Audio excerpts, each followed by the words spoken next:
ketika Habib Hussein tahu yang ngebom BCA sama ngebom Borobudur, wartawan komentarnya antara Gus Dur dengan Habib Hussein sedang berdialog empat mata. Matamu apa? Dua-duanya nggak ada matanya. Habib Hussein nggak punya mata.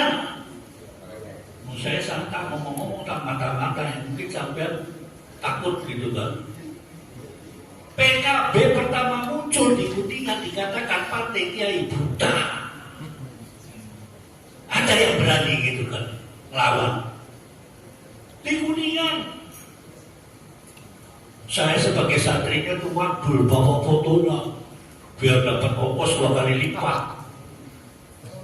Pak, ini ditulis PKB adalah partai Kiai Buddha. Kalau iya kenapa? Kalau iya kenapa? Saya kalau soal fisik silakan kalian apakan. Tapi kalau soal NKRI, coba deh. Bismillahirrahmanirrahim. Assalamualaikum warahmatullahi wabarakatuh. Alhamdulillah, salatu wassalamu ala Sayyidina Muhammadin wa la hawla wa la quwwata illa billah. Amma ba'du, lebih baik itu.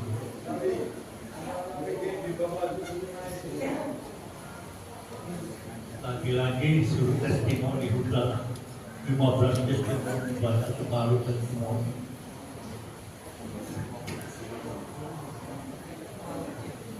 Saya cuma menanyakan kepada diri saya sendiri. Itu kalau bulan Desember itu bulan milik Gus Dur kan? Apa aja cerita Gus Dur, putus-putus muncul lagi di situ. Orang katanya Gus Dur wali lah, yang inilah. Banyak sekali komentar di situ. Baru berapa bulan TAP MPR dicabut. Itu yang saya lagi pikirkan. Kenapa timbul TAP MPR ketika itu gitu loh, asal muasalnya. Setelah dekret terus muncul TAP MPR apa TAP PPR dulu saya nggak tahu itu. Terus siapa yang mojok-mojokin sebelum mengeluarkan TAP MPR? Yang jelas adalah pimpinan-pimpinan MPR. Dan sekarang dihapus semua apa yang terjadi di dalam TAP MPR. Sedangkan di sini dekret itu belum dicabut. Belum loh itu dekret belum dicabut, gantung itu. Saya nggak ahli tentang ilmu tata negara dan saya bukan politisi. Itu yang saya lagi mikir siapa-siapa gitu loh. Apakah yang ngomong TAP MPR harus dibuat itu masih hidup orangnya gitu loh.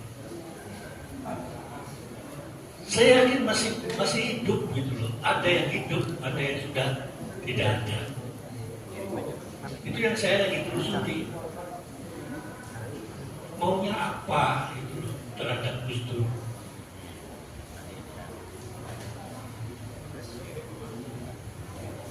Saya belum ketebir, biasanya nanti Januari saya ngadu gitu. Apa yang terjadi saya ngadu di kuburan. Baca Quran khatam, setelah khatam baca Quran, baca namanya kitab hikam. Ini ya? Di kitab hikam itu ada doanya. Dari situ saya mengeluh dengan doanya yang ada di kitab hikam, sekalian mengadu.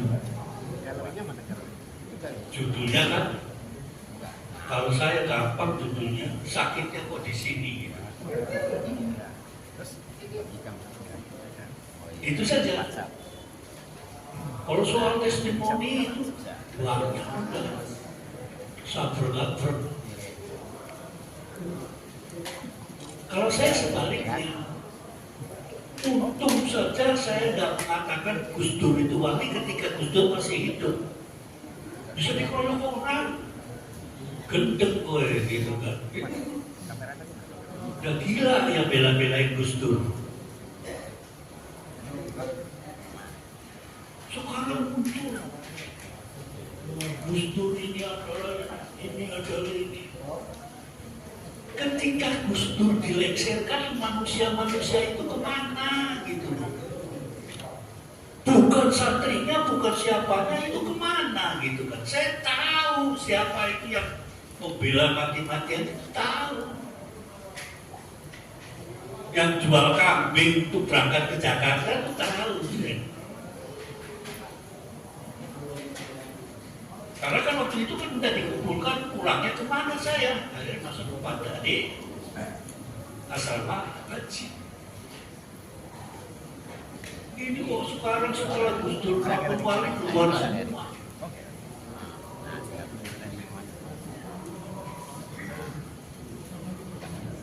Yang Gus itu yang nama Gus Dur jadi Gus itu orang-orang menyebutkan setelah Gus Dur muncul.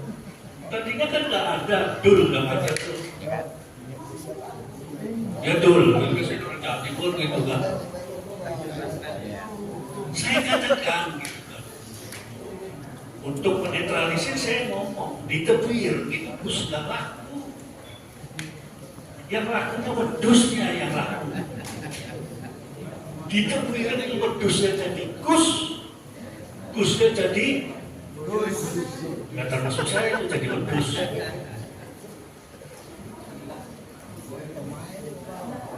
Ketika itu nggak ada Gus yang ngaji dan bisa ngaji kecuali almarhum Kiai Haji Abdul Rahman Wahid. Padahal itu duriannya nasib ahli.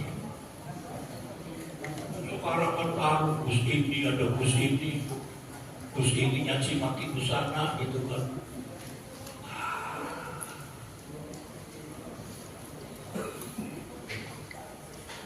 Sampai Gus Dur sendiri menolak dipanggil Pak Gus Dur.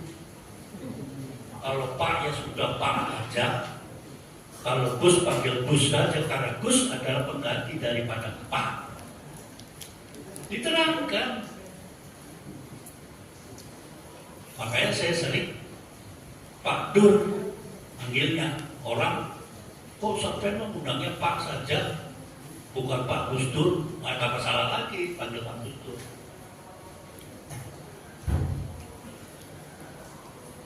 Itu yang saya cari.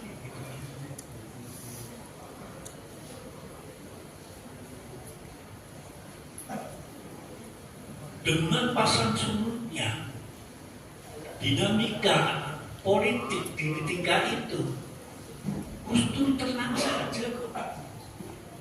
Nggak ada dendam, nggak ada apa. Muncul sekarang satu persatu bergelimpangan. Apa maksudnya? Karena Gus Dur nggak pernah doakan jelek. Ini ada testimoni lagi kan?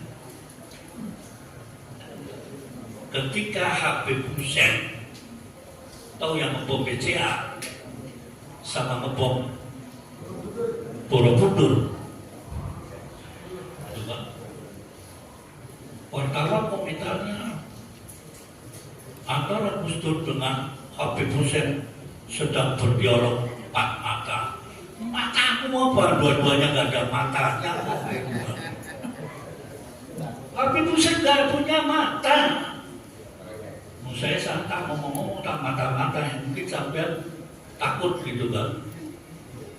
PKB pertama muncul di Kuningan dikatakan partai Kiai buta. Ada yang berani gitu kan lawan di Kuningan. Saya sebagai santrinya tuh wadul bawa fotonya biar dapat ongkos 2 kali lipat. Pak, ini ditulis PKB adalah partai Kiai Buddha. Kalau iya kenapa? Kalau iya kenapa? Saya kalau soal fisik silakan kalian apakan. Tapi kalau soal NKRI, coba di mana-mana. Kalau sudah bahas NKRI, saya lebih baik di depan. Mati membela NKRI. Wah, ada yang bilang. Setelah lengser dari Amerika pulang, terus sakit masuk rumah sakit, KPMG-nya aja yang katanya pecinta Gus Dur, iuran kek, enggak. Malah kalau ziarah ke Gus Dur, pulangnya kita ongkos. Iya. Orang sudah tidak mengenal Gus Dur ketika itu setelah lengser. Saya sampai sumpek buat makanin, yang ngepanin pas pampres kalau malam karena nggak ada tunjangan dari pemerintah.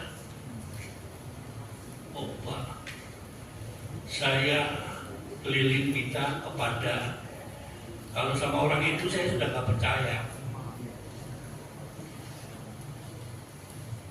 Mana ada Bante? Orangnya yang itu dan model-model begitu yang sering Gus Dur. Tuh. Nah, pakai baju kuning gitu loh, ini. Itu yang datang ke sana. Dan bukan hanya sekedar datang. Maka saya menyaksikan Pak Budiono yang mau mencalonkan wapres ketika itu membawa tuh namanya pisang tak, anggur dibungkus dibuntel, enggak, minta doa restu sama Gus Dur. Tapi kelompok-kelompok beliau ini datang ke sana berempat bertiga hampir tiap minggu minta didoakan oleh Gus Dur. Gus Dur sih cuek aja, tidur aja gitu kan. Ya sampai sinten itu kan ini terus langsung mereka berdoa di sampingnya Gus Dur. Saya di atas kepalanya, khawatir orangnya itu sudah pada doa, Gus Dur tidur gitu loh. Yang berani ngoyak-ngoyak gitu saya. Nggak ada kan di fotonya ya, kamera ada. Yang ada kan kalau nggak Sulaiman, Sastro, orang-orang hebat semua. Dia berdoa, mereka berdoa. Setelah berdoa, langsung angpaunya diselipkan di samping. Resek. Tadi Pak Budiono tidak ngasih angpau sama sekali. Kelihatan gitu. Apalagi KPGD kalau bareng Gus Dur. Buat beli rokok aja nggak ada. Mana boleh itu? Buat beli kue pancong aja udah pas-pasan jajan dari orang tuanya. Ketika itu Bang Pun masih ngikut orang tua. Iya. Apalagi menteri yang lain-lain. Kok ujung-ujung tahun ini keluar Gus Dur Wali, Gus Dur ini. Saya katakan telah. Orangnya sudah nongkrong di bawah pohon kelapa. Kita bilang sana lagi nongkrong. Bagaimana tidak nongkrong? Orang itu kalau meninggal, ya kan? 7 langkah dari kuburan yang mengantarkan jenazah, maka malaikat datang untuk memeriksa. Sampai dengan detik ini nggak ada putus-putusnya orang baca Al-Quran di depan makbarnya dia. Yang malaikat keter. Saya ketemu dia lagi nongkrong di bawah kolong. Ngapain Pak? Situ Pak, itu loh area itu loh Kak. Dan mulai saya pengen lebur terus diperiksa terus sudah mati gitu. Enggak. Coba.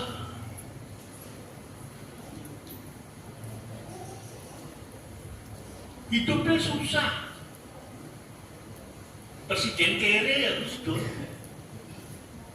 Pengen gak ente hidup susah kayak Gus Dur, tapi matinya itu orang berebut mau ngasih apa Gus Dur 5 sampai 6 M kotaknya setiap tahun. Nggak pernah ngajuin proposal. Tadinya kan Pemda ikut campur, kita tolak. Waktu zamannya Ponari, tolak, nggak usah. Sekarang sudah bisa bangun dan menambah ngurusin anak santri, menambah lagi untuk infrastruktur dari para pensiaran. Yang semula saya khawatir di Tebuireng itu kekurangan air. Karena untuk berbes-bes mengunduh ke situ, ada yang mandi, ada yang apa. Tapi sekarang diatur, sudah bagus lumayan. Jadi intinya ini.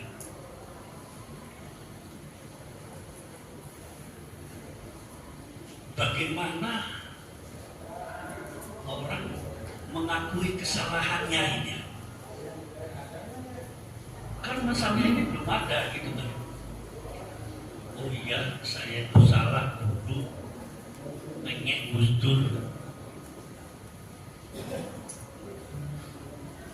Iya kan? Sepanjang jalan pemuda belok di mana jalan bebas ya, itu sepanjang itu dari mulai Damkar itu ada batu ditulis mata satu, ditulis nggak ngasih sampai Gus Dur Dajjal. Apa sedih nggak? Kalau ente masih dikatakan ente maling, masih mending kan? Dajjal, kita sendiri Dajjal sendiri nggak tahu. Saya ceritakan dulu, jangan pikirin. Dari situ sampai pom bensin, sebelum pom bensin, hutan kayu itu yang perapatan itu adalah pom bensin tuh. Di situ, jangan ke depan, depannya itu adalah panti pijat, sebelah sininya. Terus ada lagi ke sana sendiri di dekat golok itu tulis gambar patung matanya satu, yang kayak gambar mata Dajjal itu di mana lah yang di orang Yahudi mengatakan itu persis. Jadi kalau Gus Dur itu turun mau ke radio, dia akan melihat di sebelah kanannya ada tulisan Gus Dur Dajjal. Ya belum banget sih orangnya sampai sekarang, saya nggak tahu siapa orangnya. Sekarang Gus Dur jadi wali. So what loh kita terus beliau itu jadi wali. Dulu kan nanti diam aja. Kayaknya yang KBG dia kayak buyo-buyo ada, ngapain ikut-ikut Gus Dur? Nggak ada duitnya. Iya, nggak ada duitnya Gus Dur. Sampai saya katakan ketika itu, Pak, sampai itu dia nggak sih bikin pesantren. Nah, sekarang ada Ciganjur itu. Ya ingatlah, itu kan tinggalan ibu saya. Ibunya Nyai Soleha menjual rumah di Matraman yang nomor 8 kepada adiknya, terus dibelikan tanah di Ciganjur supaya Gus pimpin pondok pesantren di situ. Malah kakinya gatal ya, balapan sama Kang Said. Kang Said berangkat, Gus Dur berangkat, akhirnya kosong itu pesantren. Apa sih Pak maksudnya Bapak pengen jadi atau pengen membuat pondok pesantren? Jawabnya, kalau yang pesantren fisik itu ente sudah bikin kan? Iya. Saya tuh pengen di luar itu pesantren itu. Ya tadi itu. Di atas didengarkan, di bawah tidak mendengar. Orang sekarang kan kemana-mana cari, siapa sih Gus Dur itu? Syekh Azhar aja kemarin putus sama saya gitu, menanyakan mana Gus Dur. Ya saya bingung, jawabnya Gus Dur adalah ini, dibaca aja lah bukunya, saya bilang begitu. Kan banyak itu buku kamu, karangannya Greg, karangannya siapa, tentang umurnya, ada semua. Tapi tentang amalannya yang susah. Susah, amalannya ditiru. Wirid nggak kayak kamu, ya kan? Tahlil kayak semua.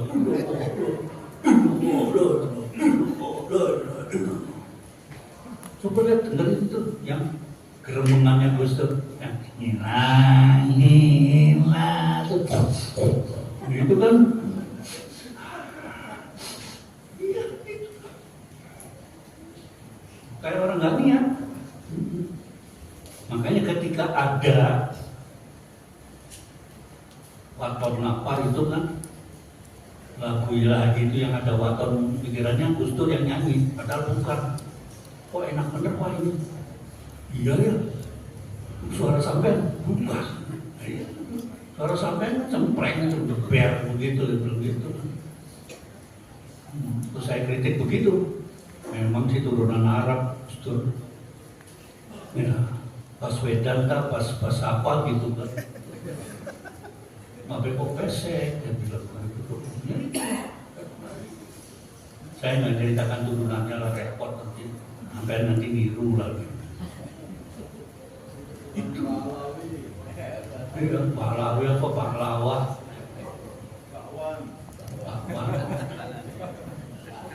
Jadi saya lagi nelusuri gitu. Mau cerita sampai kebangsaan apa kebangsaan terserah. Saya lagi nelusuri kenapa otak tadi ada gitu loh. Lawannya adalah dekrit.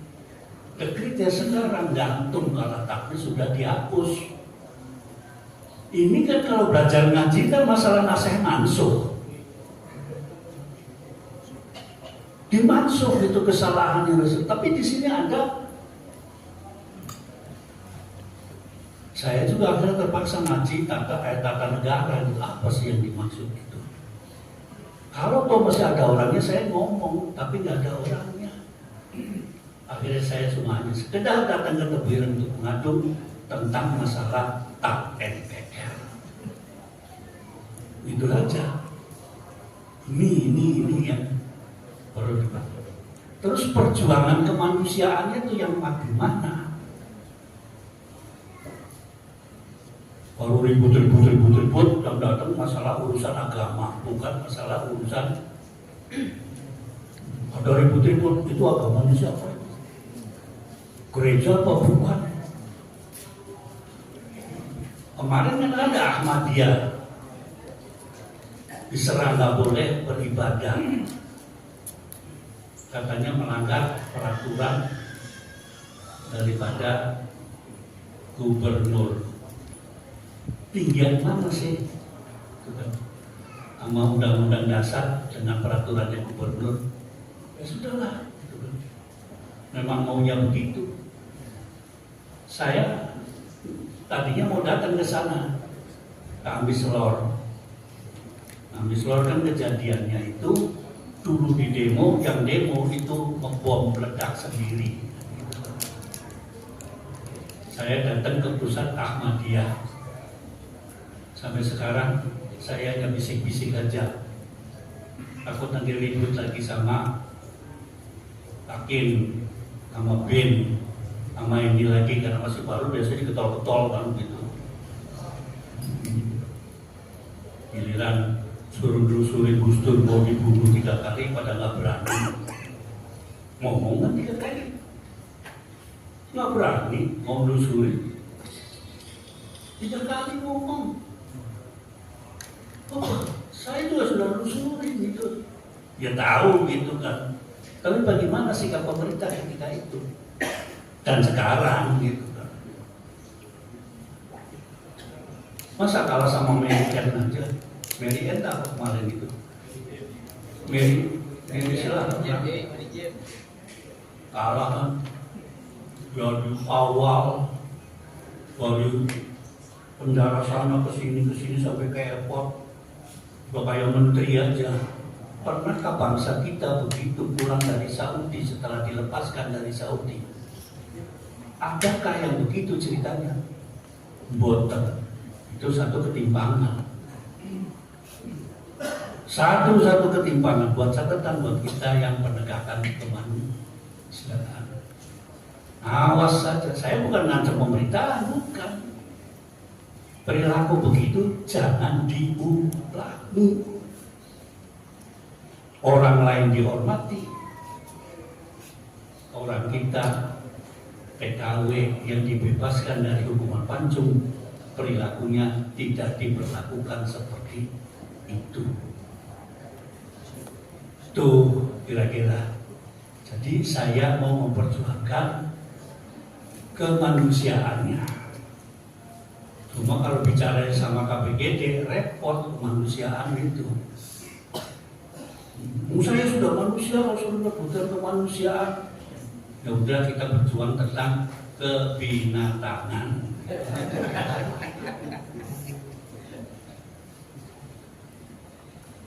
Saya ngomong sama pesantren Tabligh, adakah lembaga yang mengurusi tentang sosial, mengatasi kalau ada bencana dari pesantren?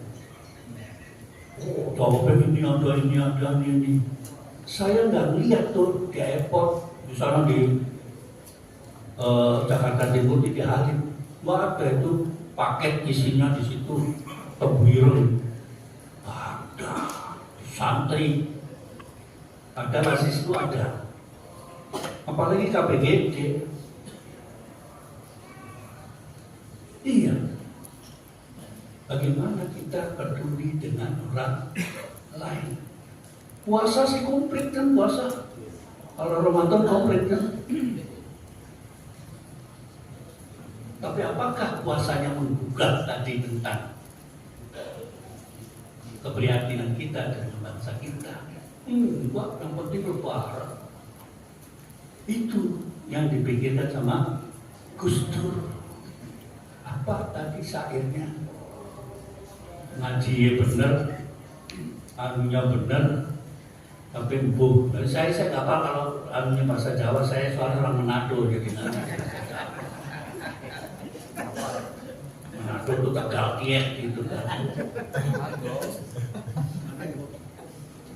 Udah jam berapa ini? Catanya berapa?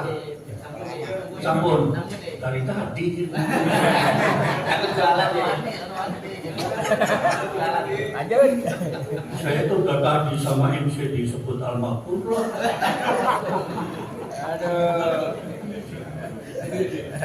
Satu Al-Mukarram.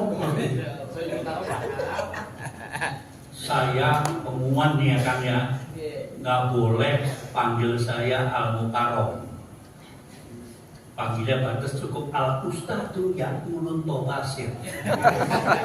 Itu makan kapur, udah jangan banyak-banyak. Saya takut kejadiannya nanti sampai tak goblok-goblok. Mumbul, pak, langsung. Itu takutnya itu. Wallahu a'lam.